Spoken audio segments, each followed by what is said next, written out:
विश्वनाथ गंगे, काशी विश्वनाथ गंगे, काशी विश्वनाथ गंगे, काशी विश्वनाथ गंगे। हर हर महादेव शंभो, काशी विश्वनाथ गंगे, हर हर महादेव शंभो, काशी विश्वनाथ गंगे।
चिरञ्जीवितं वर्धयन्ति। नमो गङ्गाय मुनयो मुनिभ्यश्च नमो नमो गङ्गाय मुनयो मुनिभ्यश्च नमः। ॐ शान्ति शान्ति शान्तिः।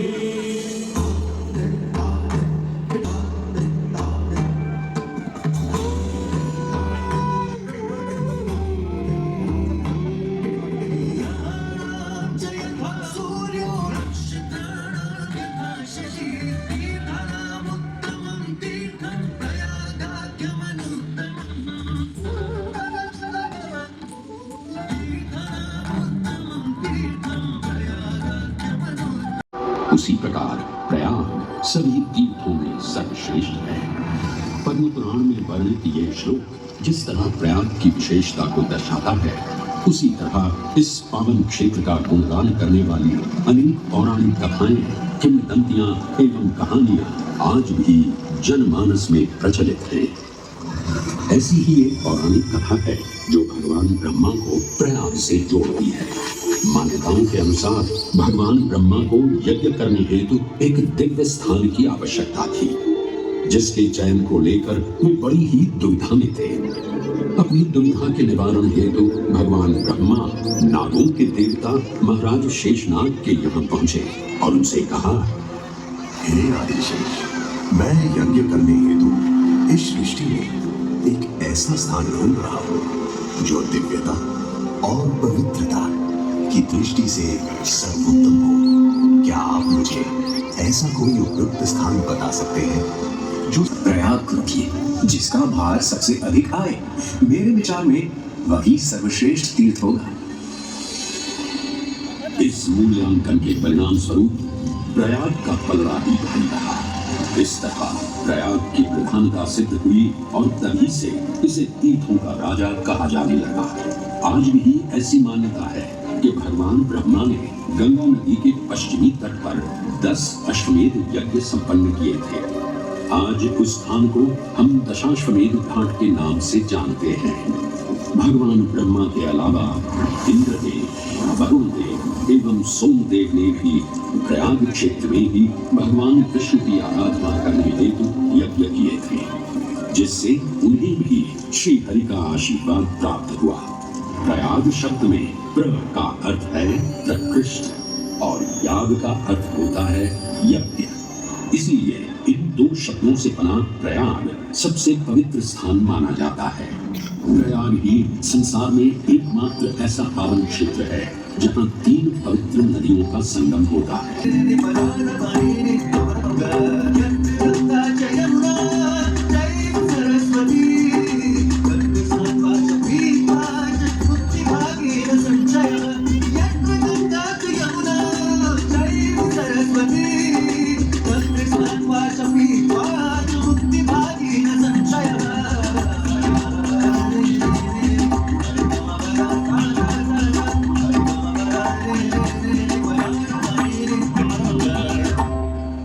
तीन सबसे पवित्र और पूजनीय नदियों का दिव्य संगम होता है। इन नदियों के संगम में स्नान करने एवं संगम का जल ग्रहण करने से मनुष्य मुक्ति का अधिकारी बन जाता है और इसमें किंचित भी संदेह नहीं है। ब्रह्म पुराण में ब्रह्मा जी भी कहते हैं कि प्रयाग में सरस्वती जी अदृश्य रूप में आकर गंगा जी से मिलती हैं। इसलिए इस क्षेत्र को सरस्वती तीर्थ संगम भी कहा गया है। सरस्वती नदी के अदृश्य रूप से मिलने के पीछे भी एक पौराणिक कथा सुनने को मिलती है। ऐसा माना जाता है कि बद्रीनाथ क्षेत्र की गुफाओं में जब वेद व्यास जी भगवान गणेश को महाभारत की कथा सुना रहे थे, तब उस क्षण सरस्वती जी हिम शिखरों से टकराते हुए अपना मार्ग बनाती हुई बड़ी ही तीव्र गति से बह रही थी।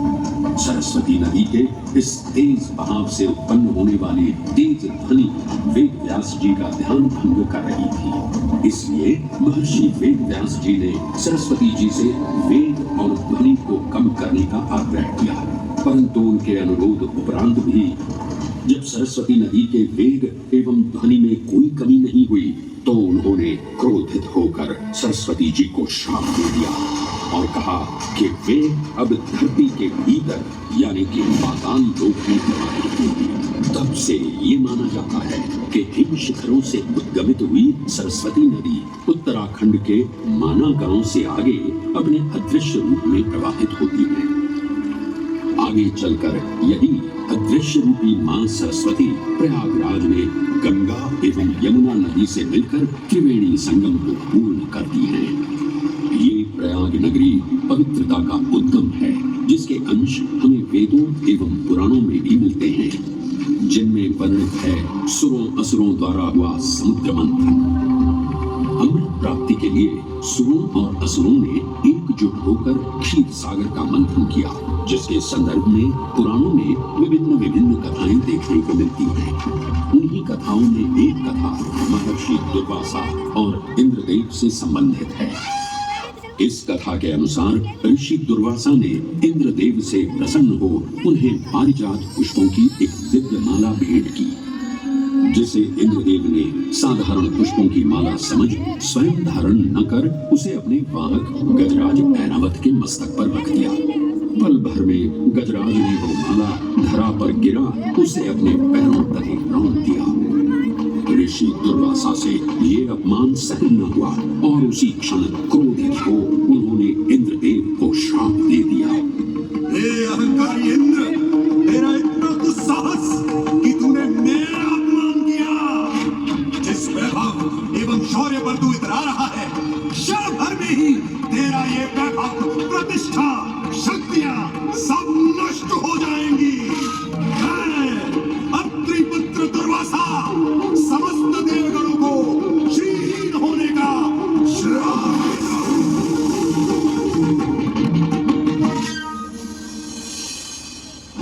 इस श्राप के परिणाम स्वरूप स्वर्गलोक से लेकर वैकुंठ धाम तक का सारा वैभव चला गया।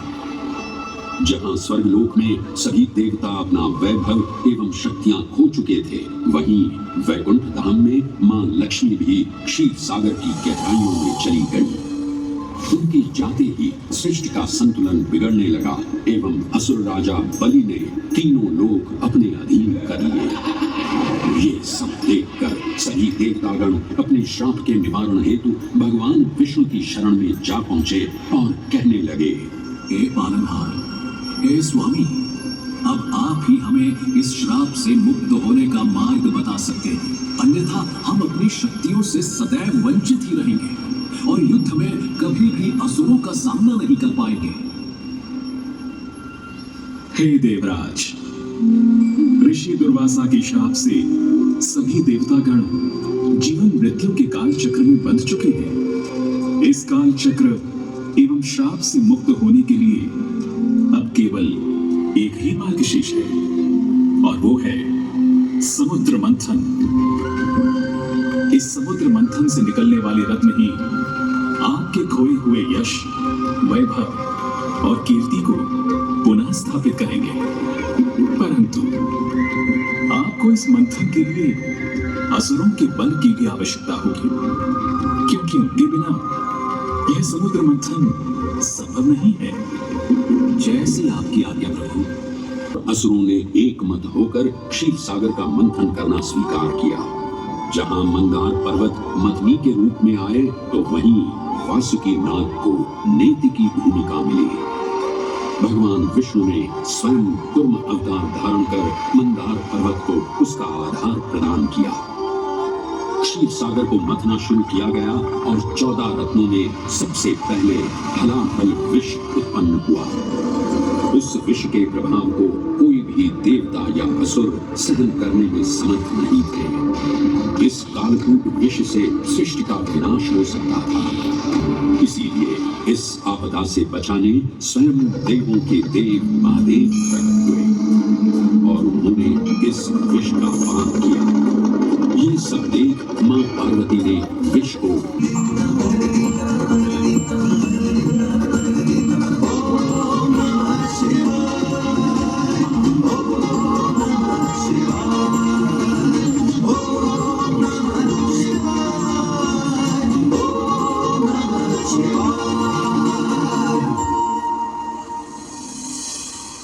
हलाहल के पश्चात समुद्र की गहराइयों से मां लक्ष्मी का आगमन हुआ, जिन्हें भगवान विष्णु ने वर्ण करके अपनी अर्धांगिनी बना लिया।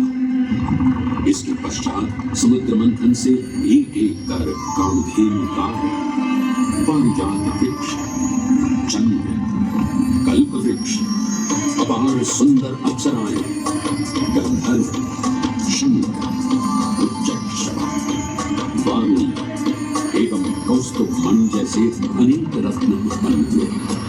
लेकिन सभी को जिस रत्न की सबसे अधिक प्रतीक्षा थी, उस रत्न का निकलना अभी बाकी था। अंततः आयुर्वेद के देव धन्वंतरी अपने हाथ में अमृत कुंभ लिए प्रकट हुए। अमृत कुंभ पाने की लालसा ने सुरों और असुरों के मध्य एक घमासान युद्ध आरंभ हो गया। इसी युद्ध के दौरान स्वरभानु नाम का एक असुर अमृत कुंभ को अपने अधीन कर पाताल लोक की ओर चल दिया। तब अमृत कलश को वापस पाने हेतु देवतागण अपने आराध्य भगवान विष्णु का स्मरण करने लगे। तदोपरांत भगवान विष्णु एक सुंदर अप्सरा मोहिनी का रूप धारण कर पाताल लोक पहुंचे, जिसे देख सभी असुर सम्मोहित होने लगे।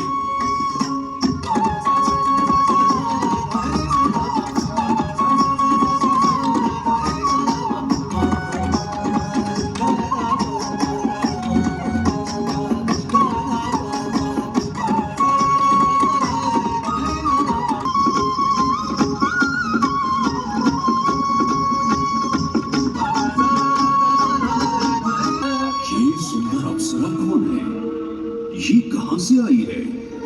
इसने तो मेरा मन ही मोह लिया। इसे तो मैं ही लेकर रहूंगा। इस सुंदर अप्सरा ने तो हम सबको सम्मोहित कर लिया है। हे सुंदरी, तुम कौन हो और यहाँ क्यों आई हो? हे असुरराज, मैं मोहिनी हूँ और आप ये समझ लीजिए कि मैं आप ही की सहायता हेतु यहाँ पर आई हूँ। हमारी सहायता हेतु? परंतु वो कैसे सुंदरी? मैं आपको ये ज्ञात कराने आई हूँ कि अमृत की असली शक्ति और गुण तो कलश के तल में विद्यमान है, जबकि ऊपर तो केवल जल मात्र है, जिसके ग्रहण करने से ज्यादा कोई लाभ न होगा। आप सभी इस अमृत को देवताओं के साथ बांट लीजिए। आखिर आप सभी ऋषि कश्यप के ही तो पुत्र हैं।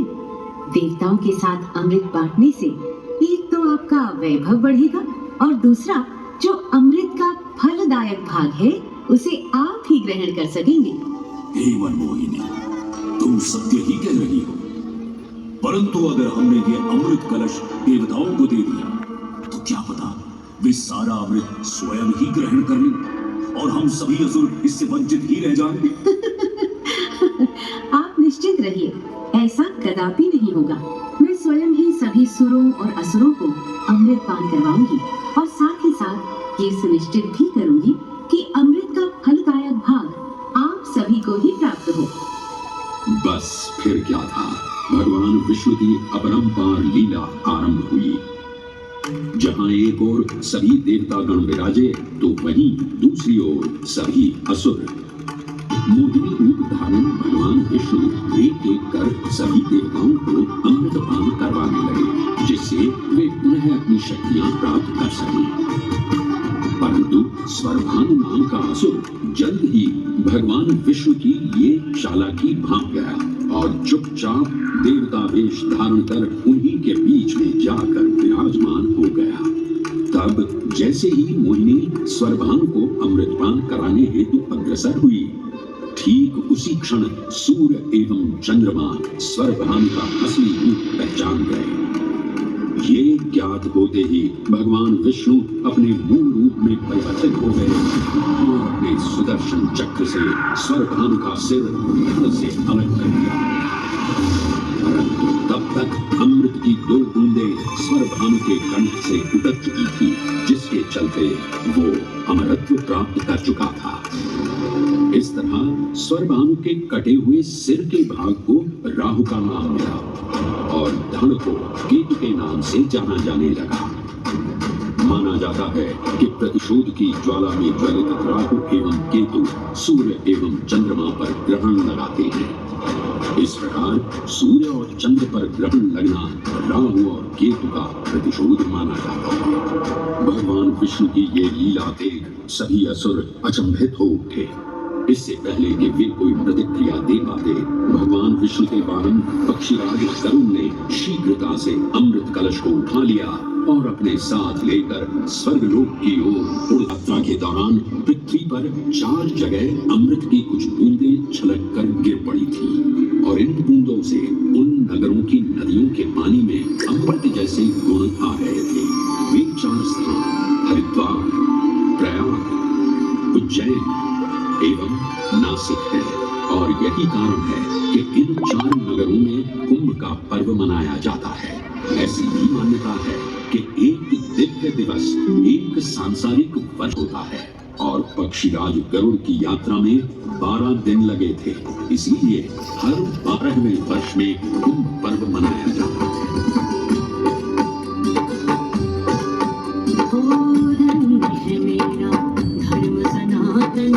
अमृत यहाँ की जलधारा, धन्य है मेरा धर्म सनातन।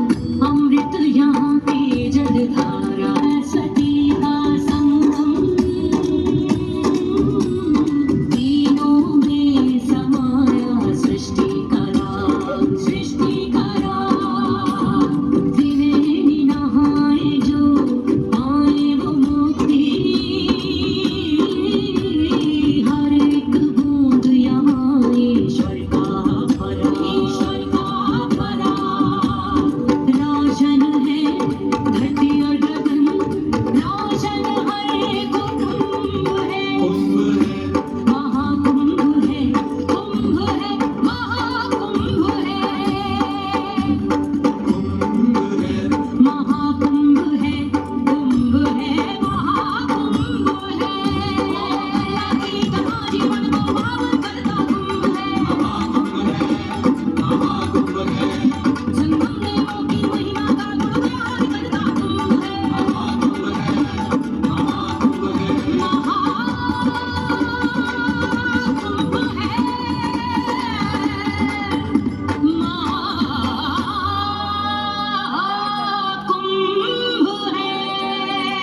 सुनिश्चित होता ये कुंभ महापर्व प्रयाग की भूमि पर उसी नक्षत्र में आयोजित होता है जिस नक्षत्र में यहाँ अमृत की बूंदें गिरी थी।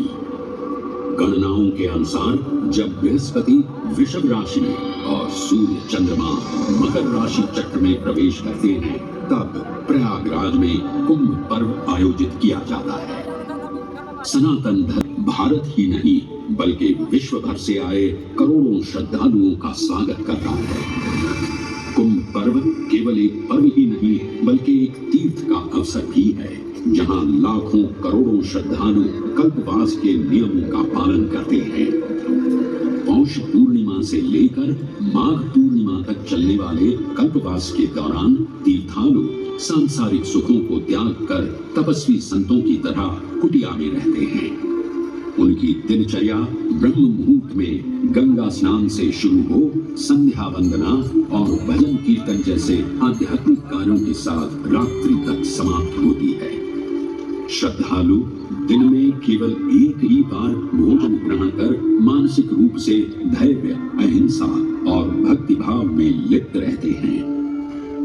ऐसी मान्यता है कि जो कल्पवासी मोक्ष की अभिलाषा लिए कुंभ पर्व में कल्पवास के नियमों का पालन करते हैं, उन्हें मोक्ष अवश्य ही प्राप्त होता है।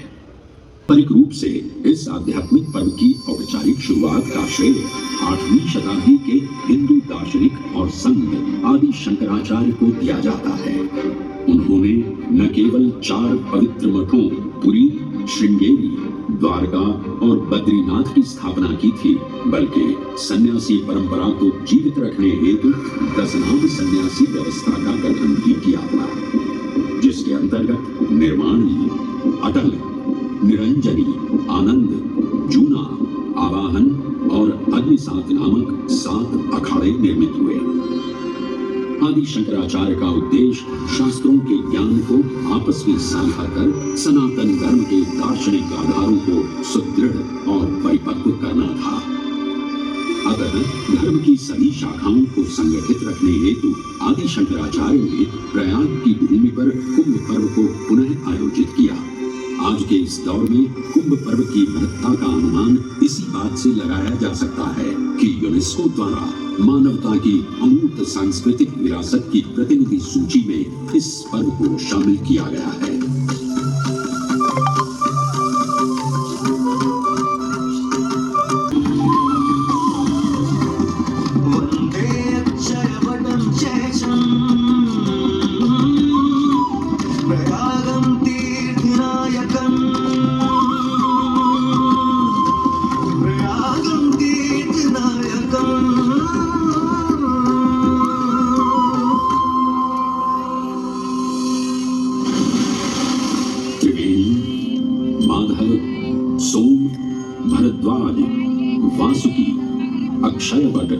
शेषनाग, प्रयाग के इन 7 तीर्थ नायकों की हम वंदना करते हैं, परंतु उक्त 7 तीर्थ नायकों में वेणी माधव का ही प्रमुख स्थान है। त्रिवेणी संगम में स्नान के साथ साथ श्रद्धालु वेणी माधव मंदिर में दर्शन कर भगवान विष्णु का आशीर्वाद भी प्राप्त करते हैं। मान्यताओं के अनुसार वेणी माधव इलाहाबाद किले के परिसर में स्थित पातालपुरी मंदिर में एक पवित्र अक्षयवट वृक्ष के पत्तों पर एक बालक के रूप में विश्राम करते हैं। पौराणिक कथाओं के अनुसार अक्षयवट एक शाश्वत वृक्ष है जो भगवान विष्णु का स्थायी निवास है, जहां से वे सृष्टि का पुनः निर्माण करते हैं। त्रेता युग में भी अक्षयवट वृक्ष का उल्लेख देखने को मिलता है। कहा जाता है कि भगवान श्री राम, माता सीता एवं अनुज लक्ष्मण अपने वनवास काल में इस स्थान पर आए थे। वैसे तो भगवान श्री राम का वनवास प्रयाग में श्रृंगी ऋषि को समर्पित श्रृंगवेरपुर धाम से आरंभ होता है। ये वही स्थान है जहां निषाद राज गुह ने भगवान श्री राम, माता सीता और अनुज लक्ष्मण को गंगा पार जाने के लिए सहायता प्रदान की थी। श्रृंगवेरपुर से प्रभु श्री राम ऋषि भरद्वाज के आश्रम पहुंचे थे।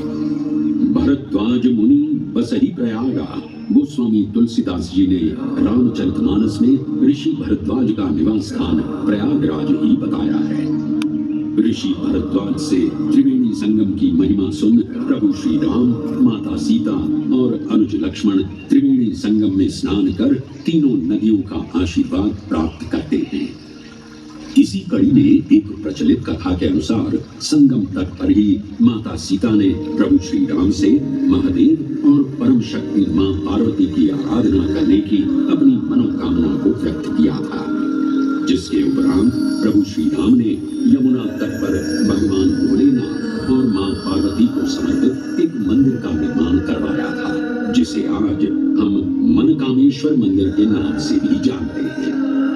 त्रेता युग में स्वयं प्रभु श्री राम ने माता सीता के साथ इसी मंदिर में भगवान शिव एवं मां पार्वती की पूजा अर्चना कर उनसे आशीर्वाद प्राप्त किया था।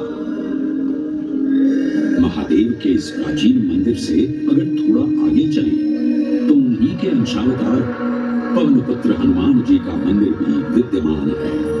जय जय महाबली हनुमान, महावीर हनुमान, पवन पुत्र हनुमान।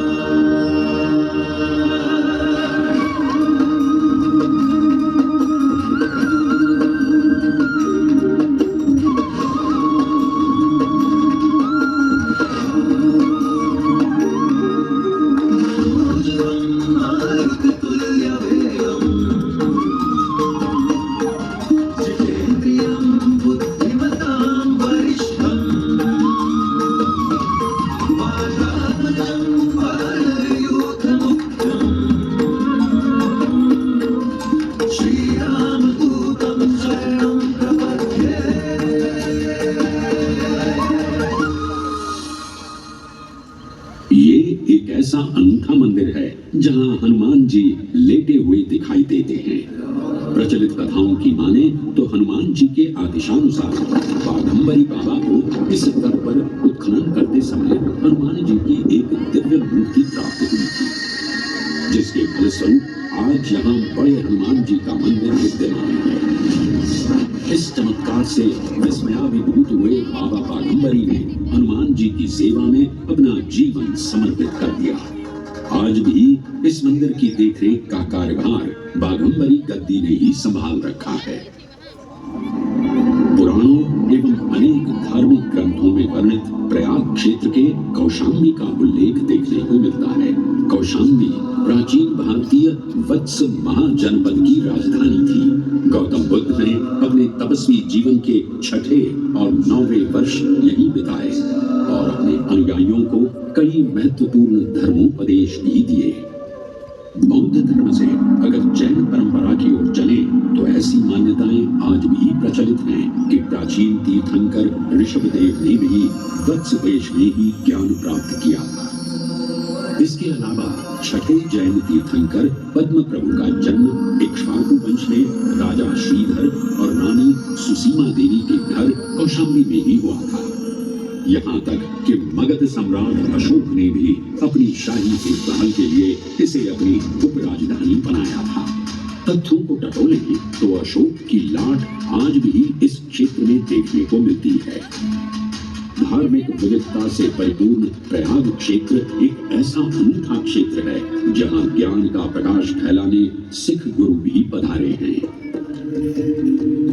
प्रयागराज के अहियापुर में स्थित गुरुद्वारा पक्की संगत साहिब इसी की एक बेजोड़ निशानी है।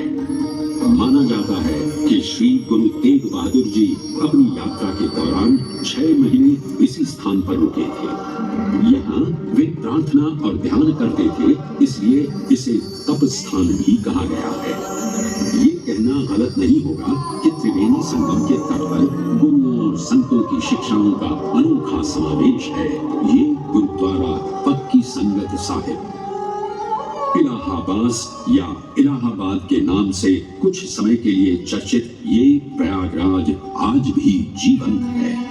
धर्म और संस्कृति का अनूठा इतिहास संजोए हुए तीर्थराज प्रयागराज में वेणी माधव, शिव और शक्ति के विभिन्न स्वरूप आज भी विद्यमान हैं, जो इस पावन क्षेत्र को अद्वितीय बनाते हैं। प्रयागराज की इतनी विशाल पृष्ठभूमि समझने के बाद लगता है कि ये कहना कभी गलत नहीं होगा कि प्रयागराज सिर्फ एक शहर नहीं बल्कि अपने अंदर दैवीयता, विविधता और धार्मिकता को संजोए हमारा पूर्ण गौरवशाली इतिहास है।